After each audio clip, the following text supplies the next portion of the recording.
오늘 나누어 드린 성경 본문 이제 핸드아웃을 보시면은 뒤편에 여름 사역을 위한 합심 기도 제목이라 해가지고 그 영아부부터 청년부까지 그 일정 장소, 그러니까 시간, 장소, 그다음에 주제, 그리고 담당 교역자, 그리고 각 부서에서 그 함께 나누어 주신 기도 제목들이 있습니다. 오늘 요거는 이렇게 종이에 적혀 있는 대로는 구체적으로 오늘 밤에는 기도하지 않을 거예요. 그러나 꼭 가지고 가셔서 개인적으로 기도하시는 시간에 우리 교육부서들 위해서 꼭 기도해 주시고, 저희가 8월 중순까지 여름 사역이 이제 다음 주부터 8월 중순까지 진행이 되니까요. 한 달에 걸쳐 진행이 되니까 꼭 기억하시고 우리 교육부서 영아부부터 청년부에 이르기까지 우리 모든 교육부서와 교역자들 위해서 기도해 주시기 바랍니다. 자, 오늘 철로역정 벌써 12번째 시간이네요. 믿음과 수다쟁이라고 하는 장면입니다. 그러니까 이 챕터가 되게 신기한 게 등장인물은 3명이에요. 크리스천, 그다음에 믿음, 그리고 수다쟁이라고 하는 이 3명의 등장인물이 나오는데 대화는 1대1의 대화만 진행이 됩니다. 그러니까 믿음이 수다쟁이와 먼저 대화를 하고요. 그리고 그 다음에 크리스천과 대화를 하고요. 그 다음에 다시 수다쟁이와 믿음이 대화를 하고 다시 믿음과 크리스천이 대화하는, 그러니까 1대1의 대화가 이렇게 2번씩 이렇게 번갈아 가면서, 그러니까 믿음이 가운데서 왔다 갔다 하는 거예요. 수다쟁이랑 얘기했다가 크리스천이랑 얘기했다가 이런 장면으로 구성이 되어 있습니다. 그래서 첫 번째 이 믿음과 수다쟁이가 대화를 할 때 이제 이 크리스천과 믿음이 함께 길을 가게 되었잖아요. 이제 그 천성을 향해서 그 셀레스티얼 시티죠. 그 영원한 그곳을 향해서 가는데 거기 길을 가고 있는 한 사람을 만난 거예요.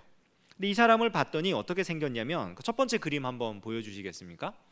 저렇게 생겼다고 합니다. 뭐 책마다 달라요. 그림이 다 다르지만 어쨌든 저 사람 보면은 이제 머리에 멋진 모자, 저게 두건인지 모자인지 그림으로는 잘 안 나오지만 모자, 멋진 모자를 쓰고 있고, 그 다음에 옷도 아주 그 세련된 옷을 입고 있고, 그리고 아주 위풍당당한 모습에 무엇보다도 말이 많아요. 수다쟁이라는 말뜻 자체가 말이 많다, 말을 잘한다 이런 뜻이잖아요. 그러니까 말이 많아요. 엄청나게 잘 말합니다. 근데 그냥 이 말 저 말 하는 게 아니라 아는 게 많아서 무슨 주제를 던져도 다 대화할 수 있을 정도로 아주 폭넓은 지식을 자랑합니다. 그러니까 굉장히 대화를 잘하고 이끌어가는 능력도 있고 뭐 외모도 그렇고 치장도 그렇고 굉장히 매력적인 사람인 거죠. 그러니까 믿음이 이 수다쟁이를 딱 봤을 때 이 매력에 푹 빠져버려요. 너무너무 훌륭한 사람이구나. 얘기하고자 하는 주제에 대해서도 탁탁탁 다 얘기를 하고 정말 대단하구나, 이렇게 생각을 합니다. 그런데 그렇게 수다쟁이의 매력에 빠진 이 믿음이 크리스천에게로 와요. 왜 그러냐면은 분명히 저 길을 가고 있는 수다쟁이가 인사를 하고 같이 대화를 나누니까 참 좋은 사람 같은데 크리스천은 한마디도 안 하거든요. 그 사람이랑 이상하게 여겨서 온 거예요. 와서 얘기를 합니다. 저기 저 사람이 우리와 같은 길을 가고 있으니, 같은 방향으로 가고 있고 잠깐 대화를 나눠보니까 저 사람 너무너무 훌륭한 사람인 것 같다. 같이 인사를 하고 함께 대화하며 이 여정을 걸어가자 제시를 합니다. 그랬더니 이제 크리스천이 그 입을 열어서 수다쟁이가 어떤 사람인지에 대해서 믿음에게 알려줍니다. 그가 어떤 사람이냐면 두 번째 그림 보여주세요. 그가 원래 누구냐면은 말 많은 동네에 사는 달변이라는 사람의 아들이에요. 그러니까 동네 자체가 말 많은 동네입니다. 저 말 많은 동네는 그 멸망의 도시 안에 있는 동네입니다. 멸망의 도시 안에, 그러니까 크리스천이 원래 살던 은혜 없음이라는 이름을 가지고 살던 그 도시에 있는 한 마을에 살았던 달변이라는 사람. 달변이 영어로 보면은 say well이에요. 그러니까 말 잘한다 이런 사람의 아들인데 그 아들은 말 많이 한다. 재밌죠, 이름이. 그런 사람이래요. 근데 그 사람이 어떤 사람이냐, 언제 어디서나 어떤 사람이든지 붙들어 놓고 아무 이야기나 이것저것 짓거리는 사람, 크리스찬의 평가입니다. 그러니까 저 그림을 보시면은 저 의자에 이렇게 약간 이렇게 몸이 이렇게 틀어져 가지고 이렇게 손 뻗치고 막 이렇게 있는 저 사람이 아까 그 사람이에요. 그 사람인데 저 장소가 어디냐면은 술집입니다. 그러니까 술집에서 동네 사람들을 모아놓고 이 얘기 저 얘기를 막 하는 거예요. 크리스찬이 저 사람에 대해서 뭐라 그러냐면 술이 들어가면 말을 더 많이 하더라, 이렇게 얘기를 합니다. 그리고 무엇보다도 저 사람이 회개, 기도, 신앙, 거듭남 이런 것에 대해서 말을 하는데 실상은 말로만 그칠 뿐이다. 분명히 그것에 대해서 말은 한다. 그런데 그에게서 그런 모습을 본 적은 없다, 이렇게 얘기를 해요. 그리고 더 나아가서 다음 그림 보여주십시오. 그 실체에 대해서 어떻게 얘기하냐면 무엇보다도 저 사람의 실체를 볼 수 있는 곳은 가정인데 그 가정은 계란 흰자위가 맛이 없는 것처럼 종교의 참맛이 나지 않는 그런 가정이다, 이렇게 얘기를 합니다. 그래서 그의 가족들은 그를 뭐라고 부르냐면 밖에서는 성자이지만 집에서는 악마인 사람. 말은 많이 하는데 실제로 하는 건 없으니까 밖에서는 여기저기 떠벌리고 다니지만 집에 들어오면 실상은 매우 악한 모습으로. 지금 저 그림이 집에서의 모습인데 지금 가족들을 막 야단을 치는 거예요. 자기 마음대로 안 됐다고 막 야단을 치는데 왜 야단을 치느냐? 자기 아들들이 자기처럼 살지 않는다고. 그러니까 밖에 나가서 이 얘기 저 얘기 하면서 많은 사람들을 그 말빨로 이렇게 유혹을 하고 현혹을 시켜가지고 자기의 어떤 권위도 좀 세우고 그리고 이랬다 저랬다 하면서 지혜롭게 살아야 되는데 아들들이 온유하고 선량하고 양심적으로 할 말만 하고 이렇게 살면 멍청하고 유약한 인간이라고 막 혼을 내는 거예요. 그러면서 너 아빠처럼 돼야지, 아빠처럼 훌륭한 사람이 돼야지, 왜 그따위로 사느냐, 이러면서 이제 자기 자식들을 자기처럼 살도록 가르치는. 그리고 결국 그에 대해서 크리스찬이 뭐라고 말을 하느냐? 제 의견을 솔직히 말하자면 크리스찬의 말입니다. 그는 자신의 추악한 일상생활로 많은 사람들을 구렁텅이에 빠뜨렸고 또 빠뜨릴 것입니다. 그러니까 그의 일상이 워낙 추악해서 그의 모습을 보는 많은 사람들이 구렁텅이에 빠져가게 될 것이다. 이게 수다쟁이의 실체라는 거예요. 그가 은혜 없음이라는 이름으로 멸망의 도시에 살 때부터 그는 수다쟁이를 알았어요. 그리고 그의 실체를 보았기 때문에 지금 이 가는 길에서 수다쟁이를 만났을 때 속으로 흠칫 놀라면서 말을 안 붙인 거예요.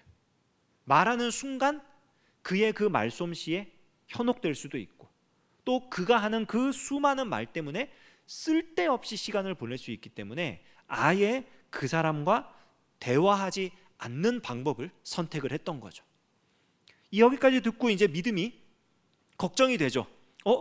이 사람의 말이 저 믿음 수다쟁이와 잠깐 말했을 때 느낀 것과 지금 크리스천이 수다쟁이에 대해서 말하는 것과 너무 다른 거예요. 너무 다르니까 이게 과연 누구 말이 맞는 거냐? 크리스천이 그때 뭐라고 말을 하느냐? 이렇게 말합니다. 저는 그의 집을 방문한 적도 있고 고향에서나 타향에서나 그를 쭉 관찰해 왔으므로 그에 대해서 제가 하는 말은 어디까지나 사실입니다.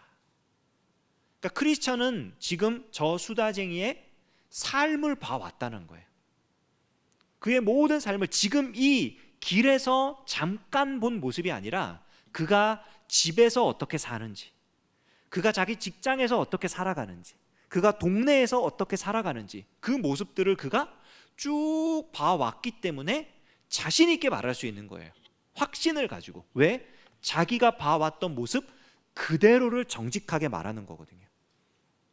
믿음이 이에 크리스찬의 말에 설득이 됩니다. 크리스찬의 말이 진실하구나. 내가 지금 믿음의 겉모습에 속았구나. 그러면 어떻게 저 사람과 멀어져야 할까요? 이미 지금 함께 대화하면서 가자고 말을 붙여놓고 온 거란 말이에요. 크리스찬까지 데려오려고. 이걸 어떻게 해야 됩니까? 크리스찬이 답을 가르쳐 주는데 하나는 제일 좋은 방법이에요. 그게 뭐냐면 하나님께서 그의 마음을 돌이키시는 것. 하나님께서 수다쟁이의 마음을 돌이키시면 돼요. 그래서 그가 변화되면 돼요. 그런데 만약 그렇지 않을 거라면 그로 하여금 스스로 떨어져 나가게 만들어야 된다. 그러니까 이쪽에서 먼저 그 사람을 탁 잘라가지고 이렇게 하면 안 되고 저 사람이 스스로 떨어져 나가게 해야 되는데, 그 방법이 뭐냐면 그 안에 그 사람 마음속에 진지하게 참된 종교의 능력이 있는지, 그러니까 진짜 신앙이 그에게 있는지를 대화 중에 확인을 시키라는 거예요. 스스로가 자기를 볼 수 있도록 진지하게 진실하게 대화를 해보십시오. 그러면 그 사람이 스스로 멀어질 것입니다. 이에 믿음이 다시 수다쟁이에게로 갑니다. 수다쟁이에게 가서 이제 대화를 하죠. 이제 대화를 하겠다 했으니까 이제 수다쟁이가 기다리고 있었던 거예요. 기다리고 있다가 이제 믿음이 저 크리스찬에게 갔다가 오는 걸 보고 이제 신났습니다. 이제 무슨 말을 할까 막 이제 두근두근하면서 무슨 말이든 내가 대화를 하겠다. 이제 입이 근질거려서 못 견디는 거죠. 기다리고 있어요. 믿음이 가서 얘기를 합니다. 이제 대화를 시작해 보시죠. 그런데 혹시 제가 대화의 주제를 먼저 좀 정해도 되겠습니까? 이 수다쟁이가 흔쾌히 허락을 해요. 왜냐하면 자기는 아는 것도 많고 할 줄 아는 말도 많고 무슨 말을 해도 자기는 다 대처할 수 있으니까 아주 흔쾌히 좋습니다. 무슨 말이든 해보십시오. 내가 대화하겠습니다. 믿음이 질문을 합니다. 하나님의 구원의 은혜가 사람의 마음속에 들어갔을 때 어떻게 그 변화가 나타날까요? 그러니까 구원받지 못한 사람에게 하나님의 은혜가 임해서 그 사람이 구원을 받았어요. 그 은혜가 임했어요. 그러면 그 변화가 어떻게 드러나게 될까요? 이제 이걸 물어본 거예요. 이게 대화의 주제로 삼자. 그랬더니 이제 이 사람이 얘기를 합니다. 그거요. 그것은 하나님이 우리에게 주신 능력에 대해서 한번 말해보자는 것이군요. 그러면서 신나서 막 말을 합니다. 이 사물의 능력이란 건 말입니다. 우리 마음이 그 죄에 대해서 이 반발심을 가지고 이러면서 막 말을 해나가는데 믿음이 잠깐만요. 지금 죄에 대해서 반발하는 마음을 가진다라고 표현을 하셨는데 그 표현보다는 죄에 대해서 혐오한다는 표현이 맞는 것 같습니다. 그러자 수다쟁이가 아니 죄에 대해서 반발을 하는 거나 죄에 대해서 혐오감을 가지는 거나 무슨 차이라고 내 말에 꼬투리를 잡는 겁니까? 괜히 트집 잡지 마십시오. 이제 수다쟁이가 마음이 상한 거예요. 자기가 말을 했는데 자기 말에 꼬투리를 잡은 거니까. 꼬투리를 잡자고 한 게 아니라 그냥 진지하게 대화해 보고 싶어서 그랬던 겁니다. 그럼 제가 두 번째 질문을 던지겠습니다. 마음속에 나타나는 은혜의 작용의 두 번째는 뭘까요? 그러니까 지금 얘기를 하다가 죄에 대한 반발감이라는 그 표현, 이제 믿음은 죄에 대해서 혐오하는 마음을 가지는 것, 그게 하나님 은혜의 작용의 첫 번째 모습이 아니겠느냐, 이렇게 이제 대화가 정리가 된 거예요. 첫 번째 대화가. 이제 근데 그 대화를 듣고 내가 죄에 대해서 반발을 한다는 거나 죄에 대해서 혐오감을 가진다는 거나 똑같은 얘기를 가지고 내 말을 꼬투리 잡는 당신은 이상한 사람, 이렇게 지금 1차 대화가 마무리가 된 겁니다. 두 번째 질문은 뭐냐면 마음속에 나타나는 은혜의 작용의 두 번째 모습은 뭡니까? 뭐라고 생각하십니까? 이것도 이제 수다쟁이가 자신 있게 얘기를 합니다. 그거야 당연히 복음에 대해서 풍성한 지식을 가지게 되는 것이죠. 하나님 은혜가 어떤 것인지, 복음이 어떤 것인지, 구원이 어떤 것인지, 신학이 어떤 것인지, 교회가 어떤 것인지 블라블라 막 말을 하기 시작합니다. 그때 믿음이 또 얘기를 해요. 그런데 그런 지식을 가지는 자체는 헛된 것 아닙니까? 머리로 알고 있는 게 대체 무슨 소용이란 말입니까? 그러자 이 수다쟁이가 뭐라 그러냐면 당신은 또 나한테서 흠을 찾는군요. 또 트집을 잡는군요. 아주 마음이 완전히 상해버렸어요. 그러자 믿음이 이제 이 수다쟁이에게 말을 해줍니다. 사람들에게 나타나는 은혜의 효과는 지금 본인이 이 믿음이 얘기를 했잖아요. 죄를 혐오하는 것, 그리고 실제 그 복음을 알고 행하는 것, 이렇게 지금 제시를 한 거란 말이에요. 왜 그렇게 생각하는지를 믿음이 설명을 해줍니다. 실제로 우리가 정말 하나님의 구원의 은혜가 우리에게 임했다면 그리스도에 대한 신앙을 체험적으로 고백하는 것이 당연하지 않습니까? 예수님의 은혜를 우리가 알고 그 예수님을 나의 구주로 고백하고 그것이 체험되고 우리의 입술로 고백이 되고, 그리고 그 고백에 실제로 부합하는 삶을 살아가는 것까지 나아가는 게 당연한 모습 아닙니까? 실제 구원의 은혜를 받았다면 그렇게 살아가는 게 맞는 거잖아요. 예수님을 인격적으로 내 구주로 영접했다는 그 체험을 가지고, 그리고 내가 예수님을 구주로 영접했기 때문에 그 예수님의 사람으로서 살아가는 삶의 모습이 나오는 것, 이게 하나님의 구원의 은혜가 그 사람의 마음속에 임했다, 그 사람에게 역사했다라는 그런 변화된 모습으로 나타나는 증거가 아니겠습니까? 믿음이 얘기를 합니다. 그러자 수다쟁이가 이렇게 얘기를 합니다.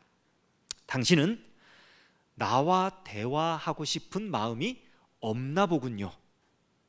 나는 진지하게 당신의 질문에 답하고 내가 아는 것들을 서로 풍성하게 지식을 나누고 대화하고 싶었지만 당신은 나에 대해서 꼬투리만 잡으려 하고 내 흠집만 찾으려 하니 당신은 나와 대화할 자격이 되지 않는 속 좁은 인간입니다. 이만 헤어집시다 하고 가버려요. 도망을 친 거죠. 믿음이 이제 크리스찬에게 다시 옵니다. 수다쟁이는 떠나고 크리스찬에게 다시 와서 이제 정말 당신의 말대로 저 사람이 떠났습니다 이야기를 해요. 그러자 크리스찬이 믿음을 칭찬합니다. 여러 가지 내용으로 칭찬을 하면서 결론적으로 이런 말을 해요. 말만 앞세우는 사람들을 다룰 때는 모든 사람들이 당신처럼 명백하고 신실하게 다루어 주었으면 좋겠습니다. 그렇게 하면 말보다는 실천함으로써 하나님을 믿게 되거나 아니면 경건한 성도들과 사귀는 것이 너무 부담스러워 떠나버리거나 양자택일을 하게 될 것입니다. 그러니까 교회 안에 머물지 못하고 스스로 떠나든지 아니면 참된 교회의 모습으로 스스로 변화해 가든지 둘 중에 하나의 모습이 나올 것이다. 언제? 명백하고 신실하게, 진실하고 진지하게 대화를 나눌 때. 그러니까 여러 가지 아는 것들에 대해서 막 나열하는 그런 지식의 나열, 그런 대화, 피상적인 대화가 아니라 정말 마음속에 예수님을 믿고 영접하고 구원받은 하나님의 사람이 되어서 살아가고 있는지를 나누고 그런 대화를 해갈 때 진정한 그리스도인으로서 그런 교제가 이루어지지 않겠느냐 하는 내용이 오늘 이 12장 믿음과 수다쟁이의 사이에서 일어난 대화의 핵심 요지입니다. 이 장면들을 보면 야고보서 말씀이 생각나죠. 야고보서 1장 22절에서 27절 말씀인데요, 한 절씩 한번 교독해 볼게요. 너희는 말씀을 행하는 자가 되고 듣기만 하여 자신을 속이는 자가 되지 말라.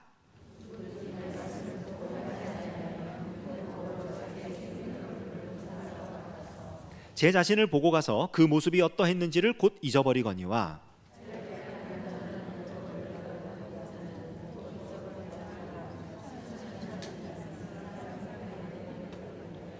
누구든지 스스로 경건하다 생각하며 자기 혀를 제갈 물리지 아니하고 자기 마음을 속이면 이 사람의 경건은 헛것이라.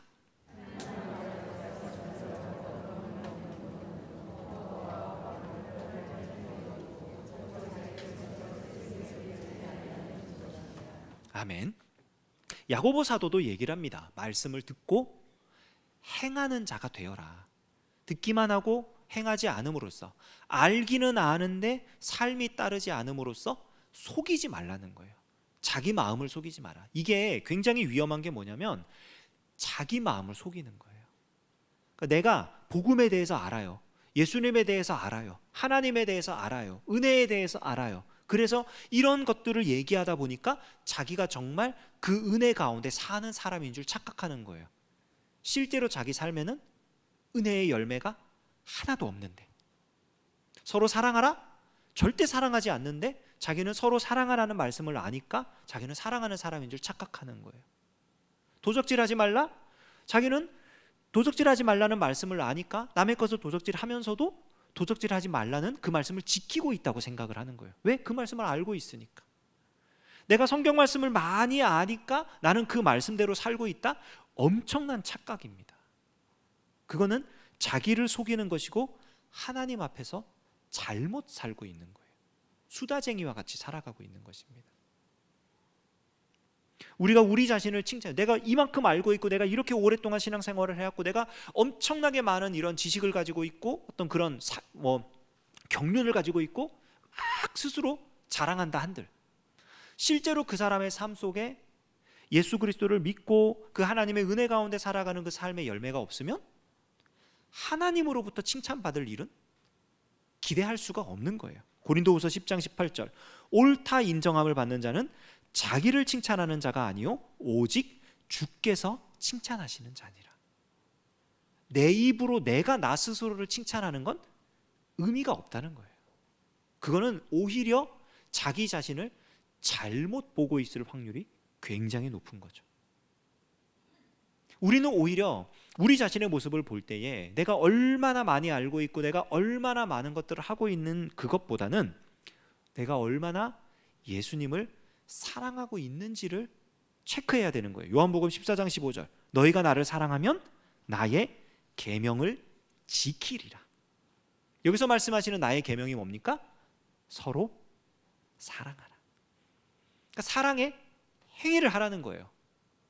사랑은요, 표현되기 전까지는 사랑이 아니다라는 영국 속담이 있습니다.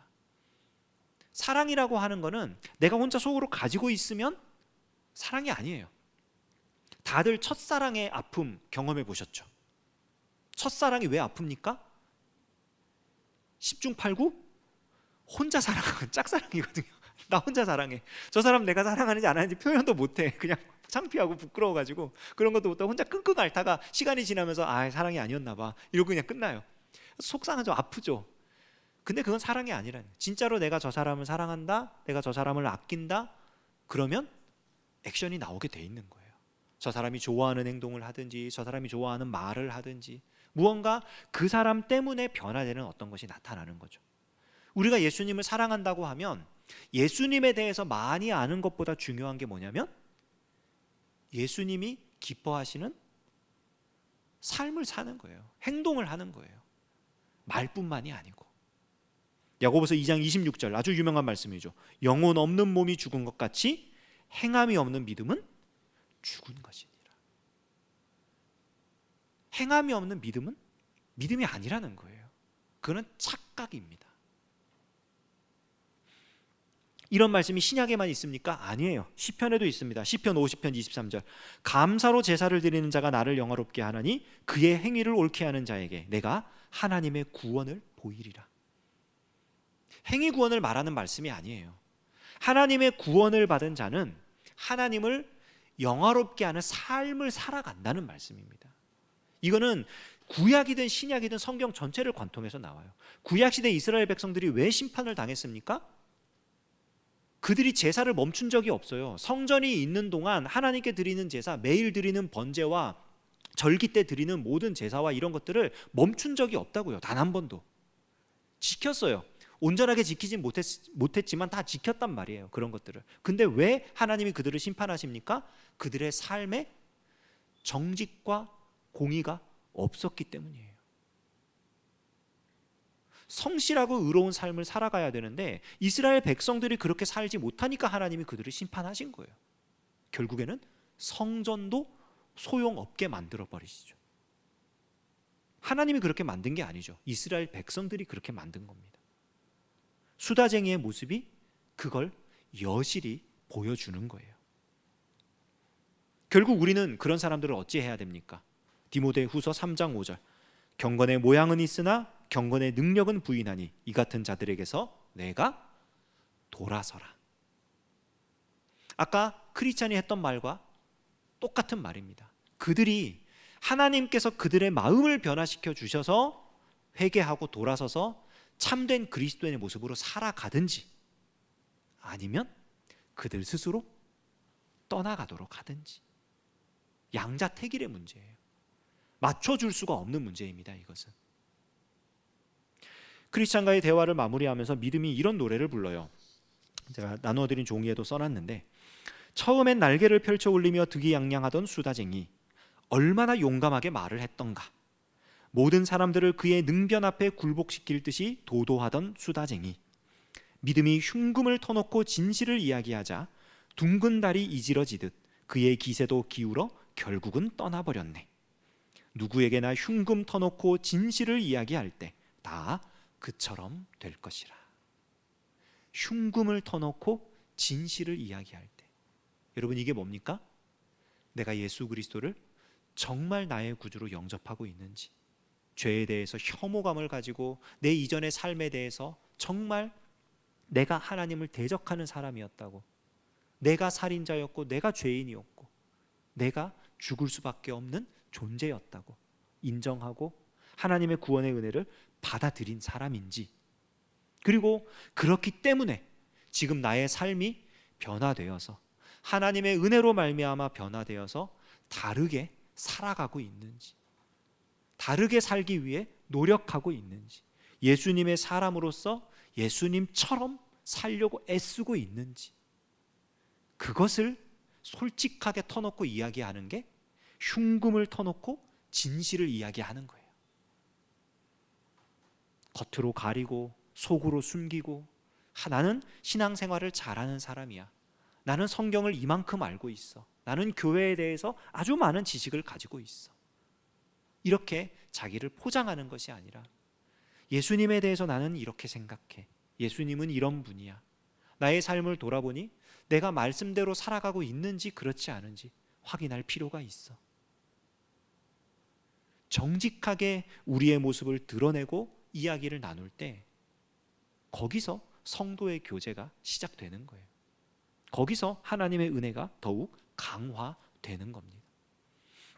오늘 이 짧은 이야기 가운데에 믿음과 수다쟁이라고 하는 아주 너무 극명한 이 두 캐릭터가 이야기하는 모습을 우리가 짧게 살펴봤습니다. 그러나 이 짧은 모습 속에서 우리 자신의 모습을 돌아보고 하나님 앞에 솔직하게 우리를 드러낼 수 있으면 좋겠어요.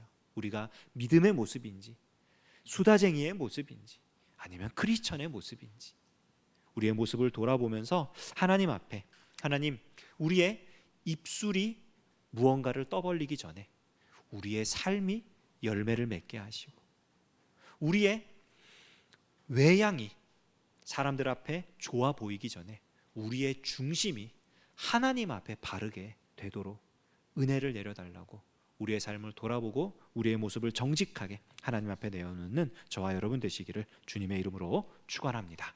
기도하겠습니다.